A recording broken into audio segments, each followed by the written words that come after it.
Hi everyone. Today, this is the second volume of the chapter The Man Who Knew Too Much. This is for 10th standard. In the previous volume, we have discussed about private quells to whom the writer met at training depot. In this volume, we have also discussed that an army life is quite difficult to lead, and Private Quells was an enthusiastic person who wanted to get an officer rank, and for that he kept on studying, reading all the time. Now we will discuss the remaining portion of this chapter in this video.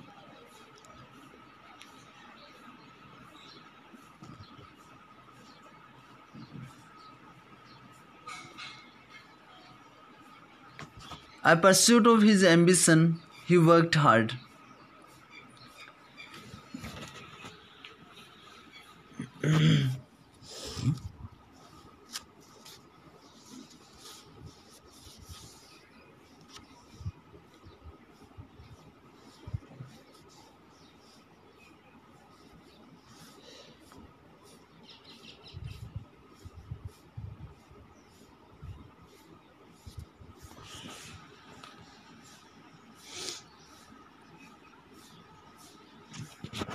Pursuit means to get or achieve the target. Ambition means wish, महत्वाकांक्षा, ये इच्छा, desire. In pursuit of his ambition, अपनी ambition को प्राप्त करने के लिए वह हार्ड वर्क करता था. We had to give him credit for that, और हमें उसके लिए उसे क्रेडिट देना पड़ता था. He borrowed training manuals and stayed up late at night reading them. वह ट्रेनिंग मैनुअल्स खरीदता था. Manual means books which have instructions related to any particular job or thing. Borrow means उधार लेना. ही borrowed ट्रेनिंग मैनुअल्स, वह training की जो manuals होती थी उनको उधार में लेता था किसी से.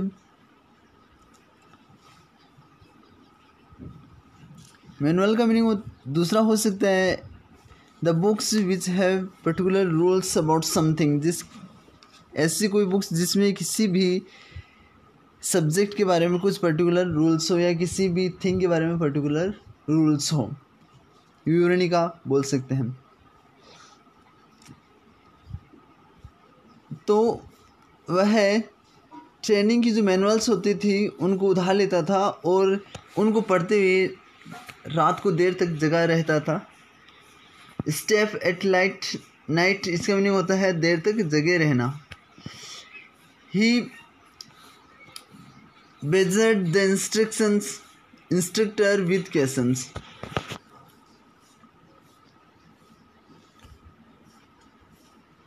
बेज्ड मीन्स होता है तंग करना. टू बोदर समवन, किसी को परेशान करना. वह जो इंस्ट्रक्टर हुआ करते थे उनको अपने क्वेश्चन से तंग कर लेता था. बेजर मीन्स तंग करना. He drilled with enthusiasm and en route marches he was not only miraculously tireless but infuriated us all with his horrible heartiness.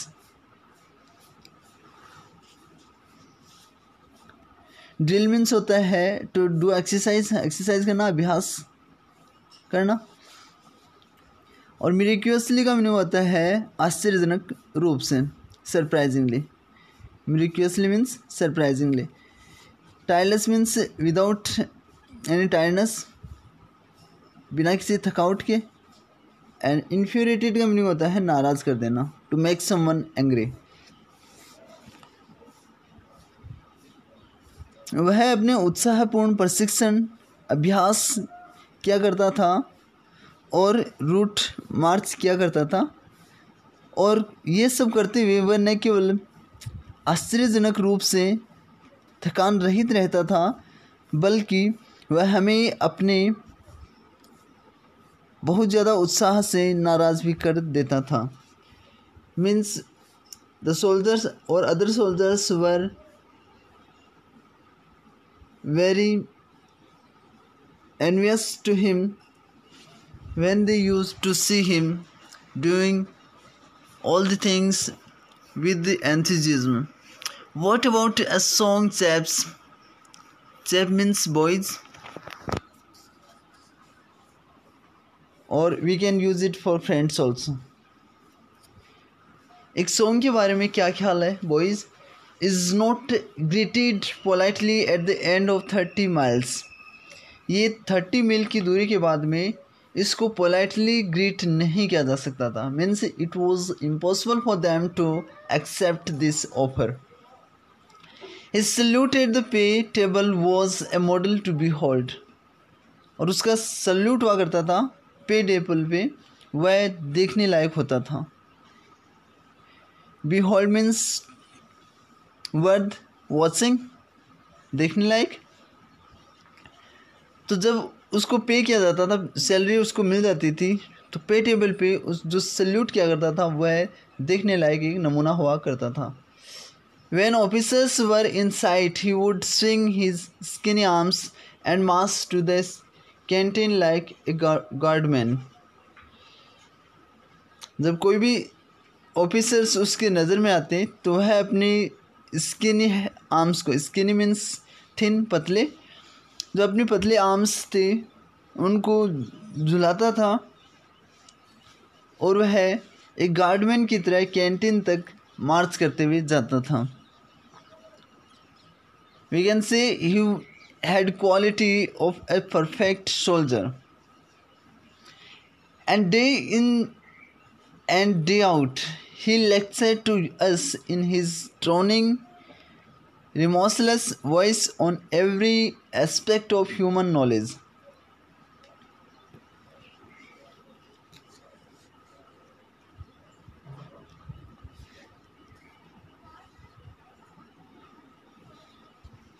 Every day, day in, day out means every day. Droning means भिन बनाती हुई. रिमोर्सलेस means होता है निष्ठुर. Aspect का meaning होता है पक्ष. वह हमें प्रत्येक दिन लंबे समय तक अपनी धीमी भिनभिनाती हुई निष्ठुर कर्कश आवाज़ में मानव ज्ञान के हर पक्ष के संबंध में भाषण देता रहता था.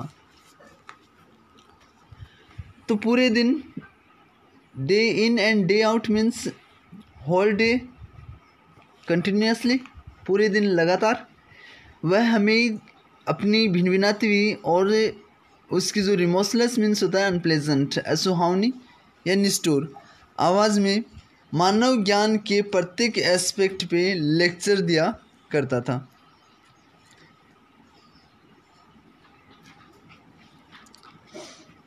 At first we had a certain respect for him, but soon we lived in terror of his approach. शुरुआत में हमारे मन में उसके लिए कुछ रेस्पेक्ट थी, सर्टेन कुछ. तो शुरुआत में जो सोल्जर्स होते हैं उनके लिए, उनके मन में उस प्राइवेट गर्ल्स के लिए या उस सोल्जर के लिए रेस्पेक्ट थी, परंतु जल्द ही वो एक उसके आने के आतंक में रहने लग गए थे. अप्रोच मीन्स होता है पहुंच या आगमन. Means whenever he used to come to them they used to be terrified. तो वो डर जाते थे. We tried to hit back at him with clumsy sarcasm and practical jokes.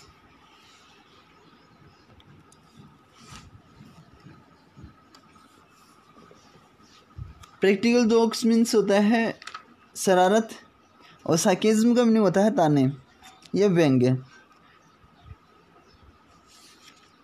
Sarcasm means ताने, क्लमजी मीन्स होता है भद्दे, hit back means होता है दो टूक जवाब देना. ठीक है.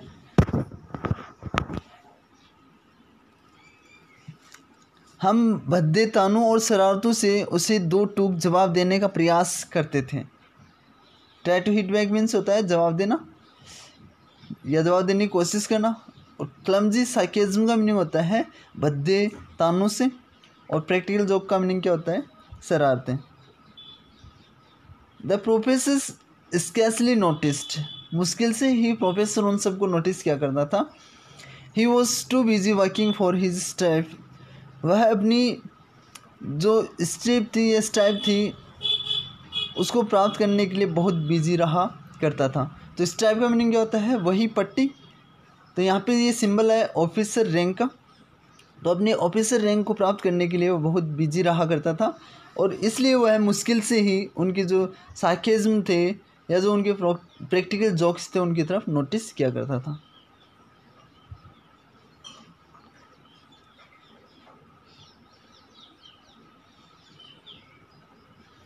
Each time one of us made a mistake, the professor would publicly correct him. हम में से कोई भी जब भी हर समय एक मिस्टेक करता था तो प्रोफेसर उनको सार्वजनिक रूप से सही किया करता था। Hence, he used to take credit of everything which was corrected by him. जो भी उसके द्वारा सही की जाती थी वह उसका पब्लिकली क्रेडिट लेना चाहता था और इसलिए वह सबके सामने जाकर उस पर्टिकुलर पर्सन की मिस्टेक के बारे में बताता और उसके बाद में उसको रेक्टिफाई करता। ठीक, तो यहाँ पे हमें देखने को मिलता है कि जो प्राइवेट क्रेल्स था वो कुछ हद तक फेम गेन करने के लिए बहुत ही ज़्यादा उत्सुक था, तो प्रसिद्धि प्राप्त करना चाहता था। Whenever one of us shone, the professor outshone him. Shown he means होता है होशियारी दिखाना और आउटशोन का मीनिंग होता है अधिक प्रभावशाली दिखना या दूसरों को मात देना। तो शोन मीन्स होशियारी दिखाना और आउटशोन मीन्स होता है दूसरों को मात देना। तो जब कभी भी हम में से कोई एक होशियारी दिखाने की कोशिश करता तो जो प्रोफेसर है वह उसको मात दे देता था, मीन्स वह उससे भी ज़्यादा होशियारी दिखाता था। It means no soldier except him could defeat him in the lecturing. When after a hard morning's work cleaning out our hut, we listened in silence to the orderly officer's praise, the professor would break out with ringing, dutifully beaming, "Thank you, sir."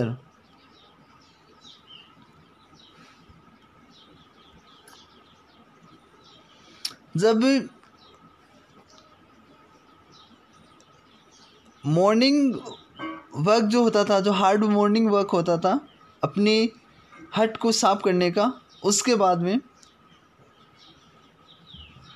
हम orderly officer की तारीफ को शांति से सुनते थे और professor एक भिनभिनाती हुई और कर्तव्यपरायण मुस्कुराहट के साथ में चुप्पी को तोड़ता और कहता, "thank you sir."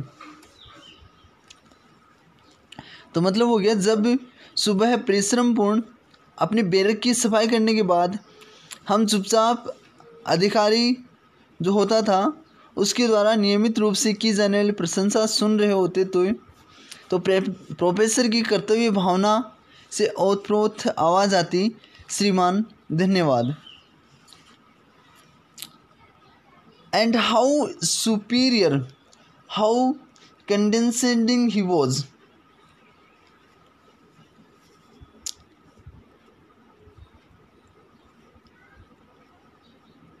Superior means होता है श्रेष्ठ और कॉन्डिसेंडिंग का मीनिंग होता है, कॉन्डिसेंडिंग का मीनिंग क्या होता है? शिष्ट, पर अपने आप को दूसरों से ज़्यादा महत्वपूर्ण या होशियार दिखाने वाला।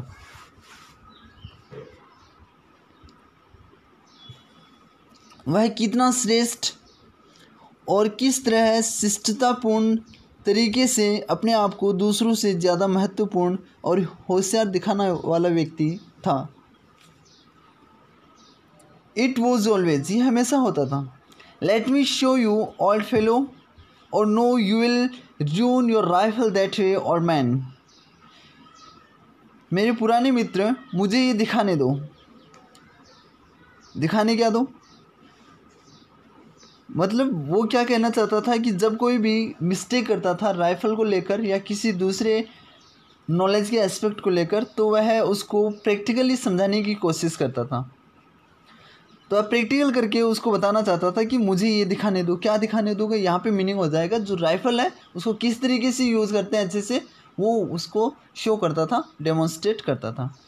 No you will don your rifle that way, old man. नहीं, तुम उस तरीके से अपने राइफल को ख़राब कर लोगे, ओल्ड मैन। ड्यून मीन्स होता है टू डिस्ट्रॉय समथिंग, किसी चीज़ को नष्ट कर लेना, बर्बाद कर देना, ठीक है। बट यहाँ पे हो जाएगा इसका ख़राब कर देना। We use to pry our cells on aircraft recognition. हम अपने आप पे हवाई जहाज़ को पहचानने पे गर्व महसूस करते थे। एयरक्राफ्ट यूज करते हैं हवाई जहाज़ के लिए, और रिकग्निशन का मीनिंग होता है पहचानना। Once out for a walk we heard the drone of a plane flying high overhead. एक बार जब हम घूमने निकले थे तो उस समय हमने अपने सिर के ऊपर एक हवाई जहाज़ की धीमी आवाज़ सुनी, और हेड ऊपर की ओर, ड्रोन मीन्स भिनभिनाने की आवाज़। None of us could even see it in the glare of the sun. हम में से सूरज की रोशनी में इसको कोई भी नहीं देख सका। तो उनमें से कोई भी सूरज की रोशनी में उसको नहीं देख सका था। ग्लेयर मीन्स होता है चमक। Without even a glance upward the professor announced. बिना ऊपर की तरफ एक झलक भी देखे प्रोफेसर ने अनाउंस किया, घोषणा कर दी, that of course is North American Harvard trainer. वह निश्चित रूप से नॉर्थ अमेरिकन हॉवर्ड ट्रेनर है। It can be unmistakably identified with by the harsh engine note. इसको बिना मिस्टेक के इसकी इंजन की जो कर्कश आवाज़ है उससे पहचाना जा सकता है। Note means sound. Due to the high tip speed of the S crew.